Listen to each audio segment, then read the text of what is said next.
시청자 여러분 안녕하십니까? BOA 모닝뉴스 시작합니다. 한국에서 신종 코로나 바이러스가 다시 확산되면서 1년 만에 재개되는 미한 연합훈련이 상당한 영향을 받고 있습니다. 원래 계획보다 축소된 형태로 16일부터 시작될 예정이었지만 한국군 관계자가 코로나 바이러스 확진 판정을 받으면서 이틀 연기돼 18일부터 실시됩니다. 주한미군 사령부는 공중보건 방호 태세를 격상했습니다.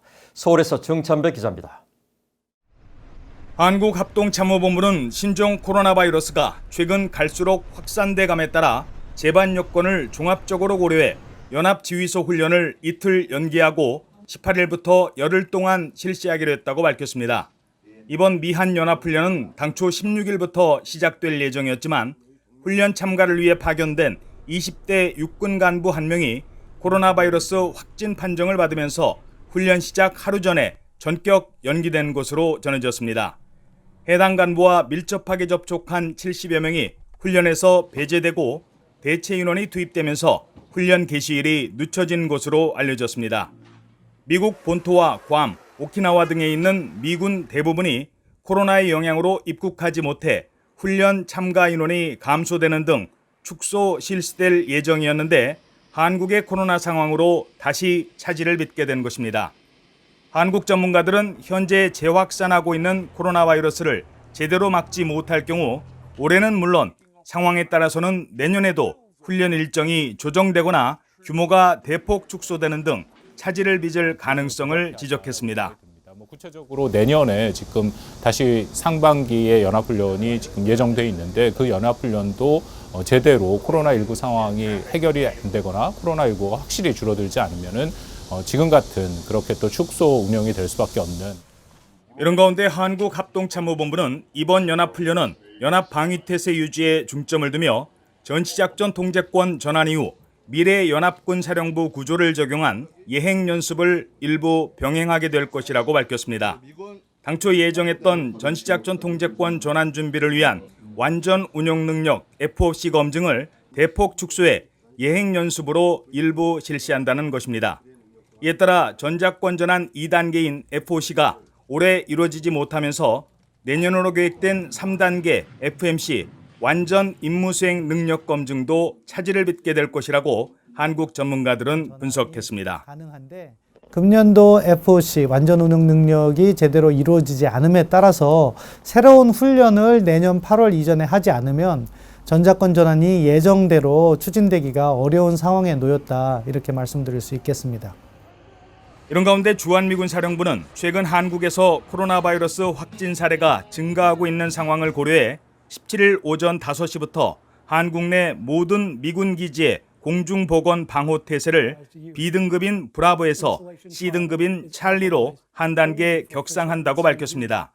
공중보건 방호 태세가 격상된 지역은 서울과 주변 9개 지역이며 C등급 찰리 단계에서는 모임이나 이동이 철저히 통제됩니다. 이에 따라 주한미군에 소속된 군인과 군무원 등은 기지 밖 식당, 클럽이나 놀이공원, 영화관 등에 대한 방문이 금지되며 외부 노출을 최소화하기 위해 필수 인원을 제외하고 재택근무를 하도록 했습니다. 로버트 에이브럼스 주한미군 사령관은 주한미군 홈페이지에 올린 공지를 통해 한국질병관리본부와 당국이 신종 코로나 바이러스 확산을 막을 것으로 확신한다면서도 건강과 안전, 임무 수행 간의 균형을 맞추기 위해 방역과 예방 조치를 신속히 격상시켰다고 밝혔습니다. 한국은 지난 14일 이후 나흘 연속 신규 확진자 수가 세 자릿수를 기록하는 등 서울과 수도권을 중심으로 코로나 바이러스가 빠르게 확산되는 양상을 보이고 있습니다. 서울에서 BOA 뉴스 정찬배입니다. 유엔이 2차 세계대전 중 사할린으로 강제징용됐다가 생사가 확인되지 않은 한인 실종자 10명의 신원 확인과 유해 수습 등을 러시아 정부에 요청했다고 밝혔습니다. 최근 사할린주 지방정부가 이런 유엔의 요청에 따라 실종자 행방 확인에 나선 것으로 알려져 주목됩니다. 조상진 기자입니다. 유엔 산하 강제실종 실무그룹은 최근 한국의 민간단체인 사할린 강제동원 억류 피해자 한국잔류유족회에 보낸 서한에서 지난 6월 러시아 정부에 한인 징용 실종자 10명에 대한 유해 발굴과 확인을 요청하는 서한을 보냈다고 밝혔습니다. 실무그룹은 서한에서 지난 5월 개최한 121기 심의 뒤 6월 17일 러시아 정부에 이들 10명의 유해를 찾아 신원을 확인해 가족에게 송환하기 위한 적절한 수색 작업을 해줄 것을 요청했다고 설명했습니다. 아울러 한국 정부에도 이 서한을 보냈다면서 이 같은 노력은 순수한 인도적 차원임을 강조했습니다. 앞서 사할린 강제동원 억류 피해자 한국잔류유족회 측은 지난해 9월 2차 세계대전 당시 일본에 의해 사할린으로 강제 동원됐다가 귀국하지 못한 채 행방조차 알 수 없는 25명의 신원 확인을 요청하는 진정서를 유엔 강제실종 실무그룹에 제출한 바 있습니다.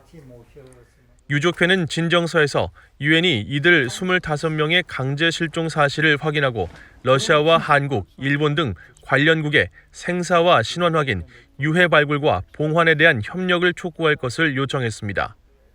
특히 한국 정부에는 당시 상황에 대한 진실 규명과 피해자의 신원 확인, 유해 수습 등을 위한 전담 상설 조사기구를 설치하고 러시아와 일본 정부에 필요한 외교, 기술적 조치에 협력할 것을 강력히 요청했습니다. 한국의 인권조사 기록단체로 유족회의 진정서 제출을 지원한 전환기정의 워킹그룹의 신희석 법률분석관은 러시아에 대한 유엔의 서한 발송은 강제 실종 상황이 끝나지 않았음을 확인하는 중요한 의미가 있다고 말했습니다. 사할린 한인분들의 강제 실종 상황이 끝나기 위해서는 국제법적으로 러시아 정부와 한국 정부가 협력을 해서 이분들의 자료조사와 이제 묘 확인을 한 다음에 유족분들께 하루라도 빨리 이제 유해가 봉환이 되도록 그런 노력이 필요하다. 이들 강제 실종 피해자 수만 명은 대부분 한국 출신으로 2차 세계대전 당시 일본에 의해 강제징용돼 당시 일본이 점유했던 사할린으로 끌려가 탄광 등지에서 강제 노역에 시달렸습니다. 그러나 해방 뒤에도 냉전에 따른 옛 소련과 북한의 반대로 귀환하지 못한 채 어려운 생활을 했으며 일부는 아직도 생사 확인조차 이루어지지 않고 있습니다. 신 분석관은 각 가족마다 큰 고통과 아픔이 있다며 유족회 측이 1970년대부터 한국 정부에 청원하며 가족들의 유해 찾기와 생사 확인 활동을 지속하고 있다고 밝혔습니다. 한국 언론들에 따르면 한국 정부는 지난 2010년에 일제 강점기 강제동원 피해자 지원을 위한 위원회를 설립했지만 별다른 성과 없이 2015년에 활동을 접었고 이후 실종자 파악과 유해 수습은 진전이 없는 상황입니다. 이와 관련해 최근 사할린주 지방정부가 유엔의 요청을 받은 뒤 한국인 실종자 확인 작업에 착수한 것으로 알려졌다고 러시아 주재 한국 외교공관을 인용해 한국연합뉴스가 지난 12일 보도했습니다. 사할린 정부 관계자는 러시아 외무부로부터 공문을 받은 뒤 실종 한인들의 행방을 확인하고 있는 것으로 알려져 강제동원 피해 실종자 확인 작업이 탄력을 받게 될지 유족들은 주목하고 있습니다. VOA 뉴스 조상진입니다. 북한이 국제사회 대북 제재에 이어서 신종 코로나 바이러스 사태까지 겹치면서 경제난을 겪고 있는 가운데 최근 수출 품목 수준과 규모가 모두 감소한 것으로 나타났습니다. 수출품 생산 시스템 자체가 무너진 게 아니냐는 분석이 나오고 있는데 지금 같은 상황이 길어지면 북한의 경제가 회복하기 어려울 것이란 전망이 나옵니다. 함지아 기자가 보도합니다. 북한이 올해 상반기 최대 무역국인 중국으로 수출한 품목은 97개로 100개가 채 되지 않는 것으로 중국 해관총서 자료를 통해 파악됐습니다. 이마저도 수출액이 $10,000에 못 미치는 제품들을 제외하면 제대로 된 수출로 볼 수 있는 품목은 46개에 불과합니다. 전체 수출액도 보통의 다른 나라와 비교하면 초라한 수준입니다. 북한의 올해 상반기 수출 물품의 총액은 $2,736만 달러 규모로 일반적인 나라의 건실한 중소기업에나 어울릴 법한 액수입니다. 물론 이 같은 수치는 비공식 무역과 대북 제재 위반 행위를 통한 밀수출을 합산하지 않은 것입니다. 하지만 최소한 공식적인 경제 지표로만 본다면 전체 주민 2천만 명이 넘게 사는 나라가 6개월간 벌어들인 외화가 2천만 달러대에 그친다는 건 그만큼 북한 경제의 불안정한 단면이란 지적입니다. 북한은 최근 제재 대상이 아닌 품목의 수출을 늘리는 등 경제난 탈피 시도를 하고 있는 것으로 관측됩니다. 실제로 올해 상반기 북한이 중국에 수출한 품목 중 상위권인 손목시계와 인체 해부 전시 모형, 인조 속눈썹 등은 몇 년 전까지 볼 수 없던 것들입니다. 하지만 과거 수십억 달러 규모로 수출했던 석탄과 섬유 제품 등의 자리를 채우기에는 역부족입니다. 예를 들어 올해 상반기 124만 달러를 중국에 수출한 인체 해부 전시 모형의 경우 전체 수출품 중 7위의 규모였지만 2017년 상반기 7위에 올랐었던 남성 의류 대중 수출액은 지금보다 약 140배가 많은 1억 7,800만 달러나 됐습니다. 전문가들은 지금과 같은 상황이 이어진다면 북한의 경제는 감당하기 어려운 상황에 이를 수 있다고 경고했습니다. They've tried to earn a little bit of money by doing similar processing on commission, but for small value items, but nothing that could earn anything like the volume of income that they had with the textile industry. So, you know, they're scratching wherever they can to find ways to earn foreign exchange, even if it's modest. 북한 경제 전문가인 윌리엄 브라운 미국 조지타운대 교수는 북한의 국가 산업과 개인 산업을 구분해서 봐야 한다며 현재 어려움에 직면한 건 규모가 큰 국가 산업이라고 지적했습니다. 그러면서 국가 산업에 종사하던 노동자들이 대거 실직 상태에 놓이는 등 부차적으로 따르는 문제가 많을 것이라고 분석했습니다. 브라운 교수는 그러면서 이런 상황이 지속된다면 북한 노동자들의 불만이 높아질 것이라면서 가정이긴 하지만 어느 시점엔 국가에 저항하는 상황도 오지 않겠느냐고 반문했습니다. BOE 뉴스 함재합니다. 북한 당국이 최근 2달간 미국과 이스라엘을 비롯한 국제기업과 기관을 잇따라 해킹하는 데 성공했으며 해킹 수법이 날로 정교해지고 있다고 영국의 국제사이버보안업체가 밝혔습니다. 영국에 있는 국제보안업체 클리어스카이는 13일 발표한 보고서를 통해 지난 6월부터 이달까지 조사 분석한 결과 미국의 주요 항공 방위업체와 이스라엘의 방위업체를 상대로 구인 공고를 미끼로 한 해킹이 잇따라 발견됐다고 밝혔습니다.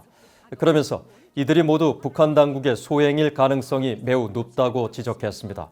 보고서는 북한 정권의 사이버 공격 행태를 드림잡 작전이라고 명명하고 이 같은 사이버 공격 형태가 올해 초부터 급증했으며 이미 수십 곳의 기업과 기관 침투에 성공한 것으로 보인다고 평가했습니다. 클리어스카이는 북한 라자루스가 공격 대상의 기관 직원들에게 세계 최대 방위 산업체인 미국의 보잉, 맥도날드 더글라스, 영국의 배 시스템 등의 채용 공고로 가장해 접근하는 정교한 해킹 수법을 보였다고 설명했습니다. 이어 라자루스는 악성 코드를 심은 이메일 발송뿐 아니라 인터넷 메신저, 왓츠앱 등을 통해 직접 전화나 문자로 연락을 취하는 등 새로운 수법을 사용하고 있어 우려가 더 커지고 있다고 지적했습니다.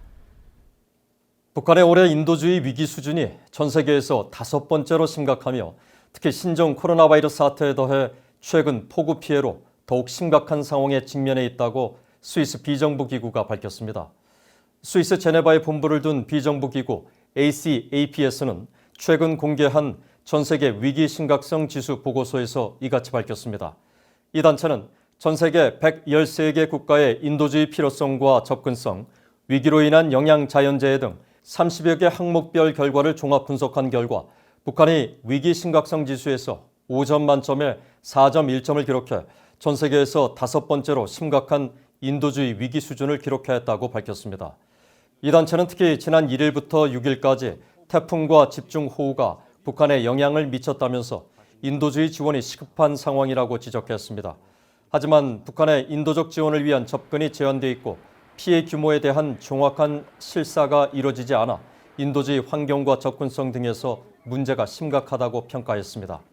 보고서는 또 보건 부문에서도 영유아나 임산부, 노약자, 장애인들에 대한 의료 서비스가 부재하고 북한의 정치 구조가 억압적인 것도 인도주의 지원 상태를 더 악화시키고 있다고 지적했습니다.